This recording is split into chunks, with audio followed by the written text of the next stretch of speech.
Yeah, chapter 3 is a fun chapter, and I have a number of questions for you from that coming up next. I just have one quick one to Yeah. squeeze in first, which is related to context window size. Mhm.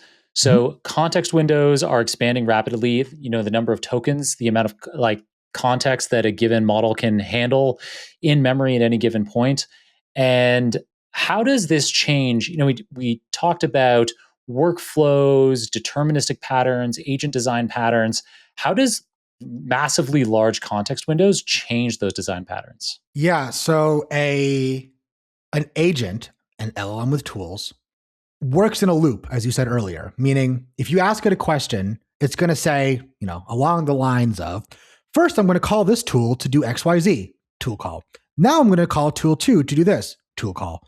Back and forth, back and forth. And then finally it says, I have an answer for you, Sinan. It's XYZ.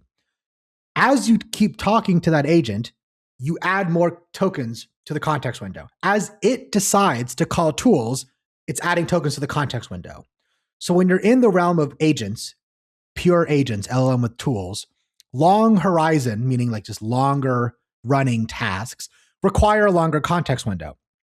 More importantly, they require a longer context window that the LLM can reasonably reason over. So there's another example called needle in the haystack in the book, where I basically fill the context window of an LLM with random facts, trivia facts. And then at certain points in the prompt, I inject my own birthday. Not a very public piece of information that I expect an LLM to know. So I'm reasonably confident it wouldn't know my birthday unless I told it my birthday. And depending on where I put it in the context window and how much the context window was filled, it would not see my own birthday, even though I clearly put it at some point in the context window. So it's not even just about, can the agent get a long context window? You also have to consider, can that LLM, is it powerful enough to actually see everything in its own context window consistently? And it's almost a paradox, right? To say, I put it in the context window, why can't it see it? It's just a fact of nature with some LLMs. Yeah, I mean, it's astounding to me that it can do this at all. I mean, basically all of this technology completely blows my mind. I did a PhD in AI that I finished in 2012.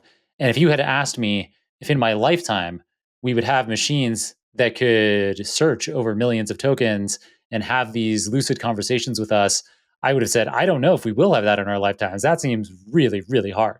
And that it works most of the time is pretty mind blowing. To be fair, in 5 years, they were about to invent the architecture that would enable it. But so at the time, I think it was a fair answer.